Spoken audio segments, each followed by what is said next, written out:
যাচ্ছি ঘোষপাড়ায় একটা কালী পুজো বাড়িতে।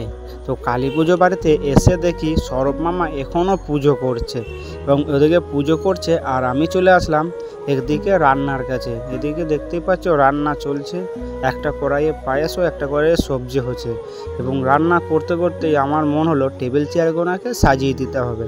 তাই টেবিল চেয়ারগুলোকে সব সাজিয়ে দিচ্ছি এবং টেবিল চেয়ার সাজানোর পরে মাইক্রোফোনের জন্য মেশিনটাকে আমরা সব সেটিং করে নিই এবং গোছ করে নিই এবং সেট করতে করতেই চলে আসে হরিনাম আসার পরেই আমি তাদের ঘরে মাইক্রোফোনগুলো সব সেটিং করে দিই।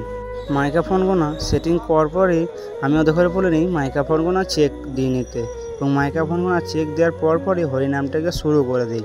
আর যে নিচে যে দলটা দেখছো, এখানে দুটি দলে হরিনাম আছে, একটি দল গাইছে আর একটি দল নিচে বসে আছে এবং এই দলটি হরিনাম শেষ করার পরই চলে আসে এই দলটি এবং এই দলটি হরিনাম গেয়ে হরিনামটিকে